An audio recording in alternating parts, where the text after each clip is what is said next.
Not really sure how to begin this, and the title may make more sense after reading my experience. I'll try to be as brief and concise as possible. Summer of 2004, my family was supposed to vacation in Kennebunkport, Maine. My father was stuck in meetings, so he was going to come up from Manhattan a few days after us. My mom wanted to drive up, super annoying to me at the time, but we didn't have a choice, and my brother, sister, and I loaded into the car and started the drive. I was about 14 at the time. The drive was uneventful, but there were various delays, and we ended up getting in a lot later than we had originally planned. And because of this, the owners of the house we were renting had turned in for the night, and we weren't able to get a hold of them to get the keys. Sounds like horrible planning, but apparently they were pretty strict about the time frame to pick up the keys. My mom, unfazed, decided she wanted lobster, so we went to one of our favorite spots. She called my dad to see if he could make us some reservations at a hotel from New York while we ate. We were enjoying the lobster, while a guy came up and started chatting with my mom. I figured it was just a friendly local making conversation. During this, my dad calls my mom, and my mom excuses herself to speak to him. Apparently all hotels were booked for the night. Go figure. The plan was for us to drive to the nearest town and just find somewhere to stay until we could pick up the keys for our vacation home. Apparently the local had been listening into my mom's conversation and came back over when she got off the phone. I want to say there was nothing outwardly off about him. He was preppy, clean-cut, unassuming, and fit in with the clientele. He told my mom that he had a big home with a big guest house, and we were more than welcome to stay. His wife wouldn't mind. Immediately, my reaction was, fuck that. No way in the world was I staying in a random dude's house in creepy Maine in the dark. No offense to anyone from Maine, but the streets can get pretty creepy. My mom, doing her due diligence, determined this guy was legit. He said he was in finance. My mom was an investment banker, and they chatted enough for my mom to determine he wasn't totally full of it. I called my dad hysterical. He said I was overreacting, and that I needed to get out of the city more and accept that sometimes people are just nice. So my brother, sister, and I got into our car and followed him back to his house. The guest house was really nice, fully furnished, but the beds were oddly placed. The guest house had 2 bedrooms, and instead of the beds being located in the middle/centered, they were right under the window in each room. It just seemed out of place. Anyway, fast forward to when we're all getting ready to go to bed. My mom hears a knock on the door, and it's the man. He says he just wanted to check in to make sure we got settled alright. Cool, nice thing to do. About 30 minutes later, he comes back to check in again. At this point, my mom said, "Thanks, we're good. We'll stop by the house in the morning to say thank you." Fast forward another 30 or 45 minutes. I can't sleep. I'm terrified. We hear this rustling, which is odd because the guest house was nowhere around trees or in close proximity to bushes that might cause such a noise. At this point, I see my mom wide awake and look up at the window, motioning towards the window with her eyes. Let me add, none of the windows had curtains. The guy said it's because his wife was in the process of redecorating. When I looked up, there was a male figure just standing. I thought I was going to have a heart attack. I don't know how long he was there for. When he walked away, my mom waited a bit and then told us to get our stuff together. She wasn't messing around. We had my dad on the phone at this point, and he was pretty much flipping out at my mom about something, but I couldn't hear what.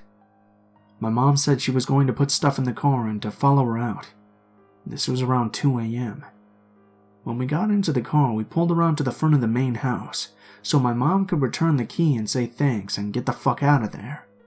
However, when we got up to the front, all of the lights were off. Not just all the lights, but it looked like no one had been home. Porch light, table lamp, and front windows. Everything was pitch black. Also, the 2 cars were gone. The local's car and what we presumed to be his wife's car. After seeing this, my mom, at this point pretty unsettled, said that we were leaving and proceeded to drive to the gate. The gate at the end of the driveway had been deadbolted/padlocked shut from the inside. It wasn't a super strong gate, so my dad said to just rev it since we were in a big SUV and get out of there. We drove straight back to New York City, not speaking the entire time. We've never returned back to Maine, and my parents refused to speak about it. I asked a family member one night about it when he was drunk, and all he said is, "Hey, didn't they tell you? The actual owners of that house were on vacation." I'm assuming my mom or dad followed up with local authorities and figured that out, but never told us. I don't know who that man was, or what was planned that evening. I was curious as to whether there were any known serial killers or murderers who were in the area at the time, whether traveling through or anything.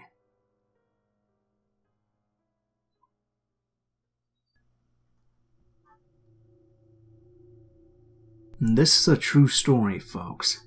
As much as I'd like to be a writer, I'm not one. I've scrolled through this sub 100 times thinking to myself, has anything happened to me that I could post? Like I'm sure we all have. It wasn't until last week that I started thinking about posting my dad's story here. I'm not sure if this is the correct sub. I'd like to know because my father is the best person I know, and I want to share his story one way or the other. Spring 2014 is a slow season for my father's business. The weather is nice and the roads are clear, which means slow shifts at an auto shop. It was mid-April at around 4 p.m. The wind was pulling in a nice breeze when my dad, Bill, was walking around the outside of his shop. It happened to overlook a small stream and running trail, which he enjoyed gazing at near the end of his shift. And the side of his building ran along the top of a steep hill which turned into the path. He heard a ruffling in the wind, and about halfway down the hill he sees a big blue tarp. Being very proud of his business and its appearance, he started to climb down the hill. He was just about to grab for it, about 15 feet away, to toss it in the dump, when he saw a car pull into the lot. He turned around and went to help his customer. When 5:30 p.m. rolls around, he closes up and goes home, forgetting all about the tarp. The next afternoon, Bill is sitting in his office when 3 policemen came in. They asked my father and coworkers a bunch of questions about any suspicious behavior they might have seen. Side note, my dad is extremely charismatic and friendly. He oftentimes talks people into sharing information they probably really shouldn't. He looks like someone you can trust, and he seemed to always have the insider details about things. So Bill and his coworker Hank are talking with a female police officer when she lets slip that a body had been discovered just down the hill. "Oh shit, I was down there yesterday cleaning. I didn't see any body though," Bill said. "Around what time? Did you happen to see a large blue and white tarp while you were cleaning the area?" she asked. Yeah, actually. I almost grabbed it yesterday, but I ended up getting distracted." She asked him more questions about what time, what he saw, and the like. When he asked her if the body was found in the tarp, yes, it was. A woman jogging found it this morning at around 10:30 a.m. My dad was floored. He was just there yesterday. After a few more questions, the police all head to the crime scene to finish the initial investigation. Nobody was allowed onto the scene, and the police were asking that passerby not take any pictures. Flash forward a few days. The police went back to my father's shop. They noticed the security cameras set up around the building, and they were hoping they might catch something on tape. While transferring the data over, my dad started asking more questions about the murder. He learned it was a middle-aged man that had been stabbed to death. Not too much to go on, as it seemed. "Hey, you know there are a couple of meth heads that live in this shack behind our shop.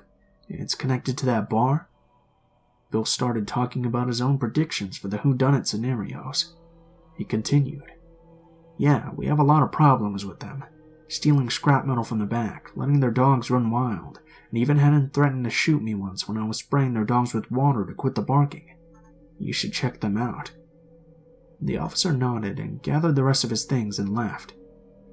"Hey, Hank, let's go down there, see if we can find anything cool," my father whispered to his coworker.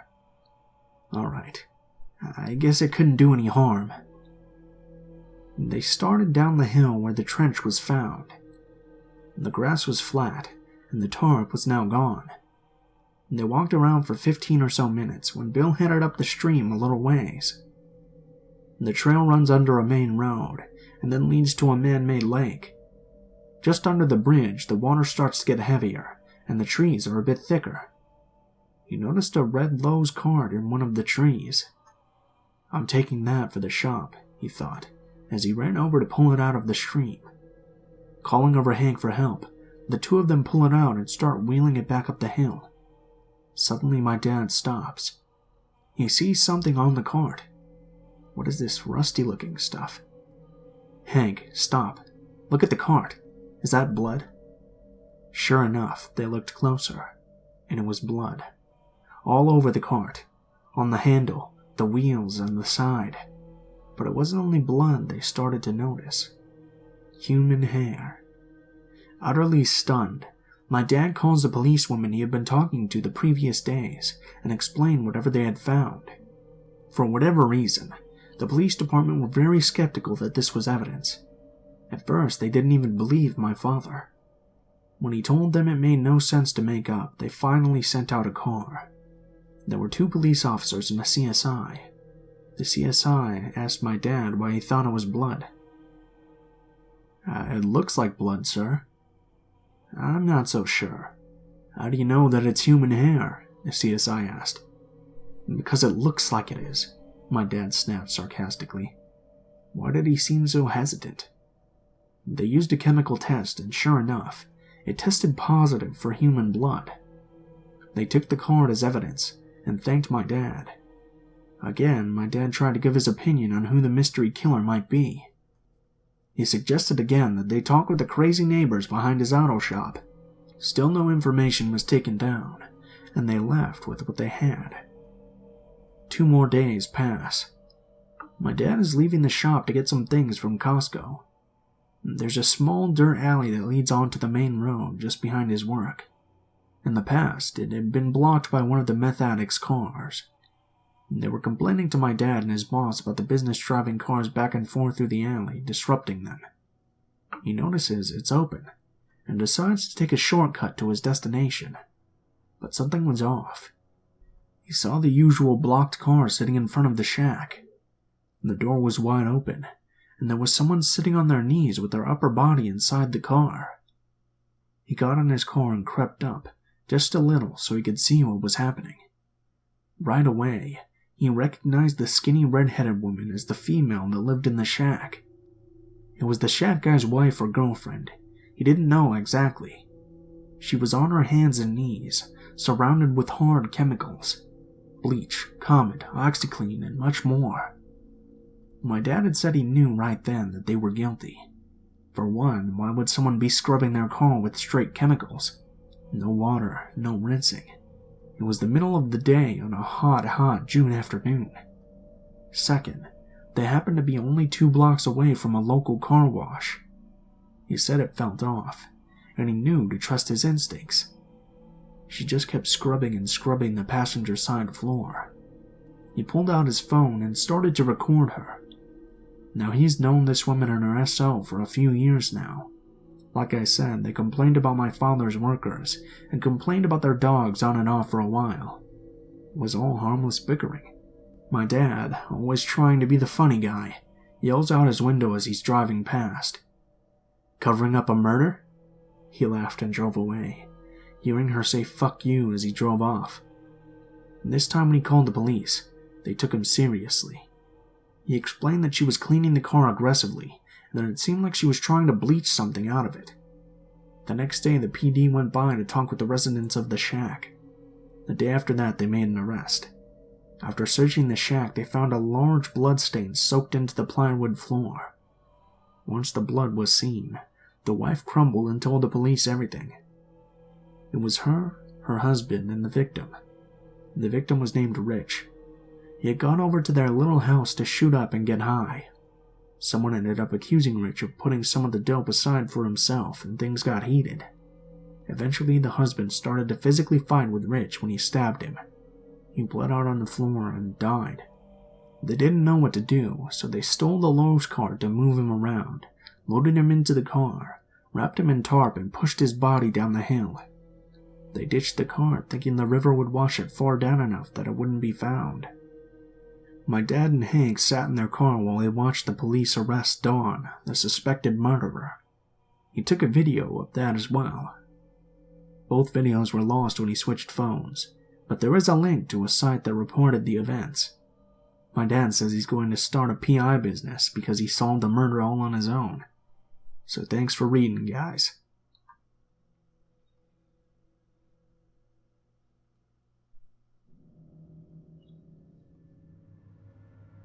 At the time, I was 12, and my older sister and I were home alone for the weekend.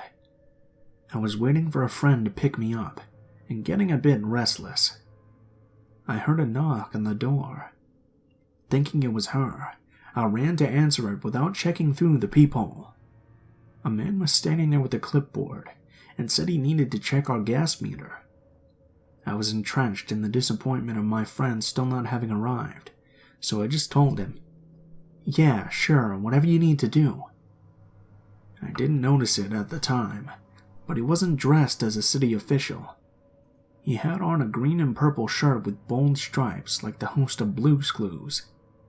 He came in and immediately went up the stairs to where our bedrooms were, and walked into the open door of my room, the typical girly girl room with pink and glitter.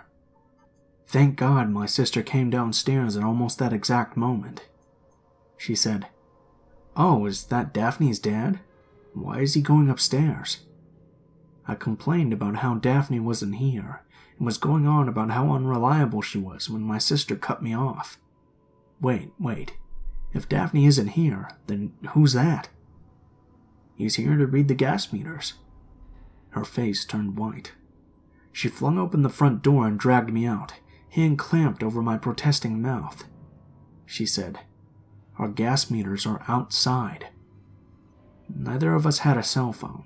It was the 60s, and obviously weren't going back into the house to call authorities on the landline phone. Then my ever-resourceful sister had a stroke of genius. A man was walking right by our house, and she motioned him over. She called loudly into the house, "Oh, Dad, it's good you're home. A man from the city is here to read our gas meters upstairs." Just like she'd hoped, this man on the street said, "What are you talking about?" The man in the striped shirt bolted out of the house.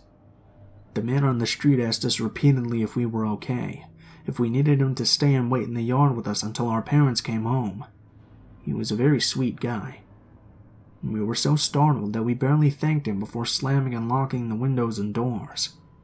As irate as my sister was that I let someone into the house, she begged me not to call the authorities because my parents had left her in charge and she worried she'd be in trouble. I didn't want to catch any heat from carelessly allowing some guy in, so I was on the same page. 3 weeks later, a girl in our community went missing.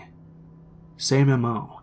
She was home alone, and authorities found the door open and no signs of forced entry. My sister and I discussed our options, but deep down we knew we had no choice but to come clean. We told the police everything.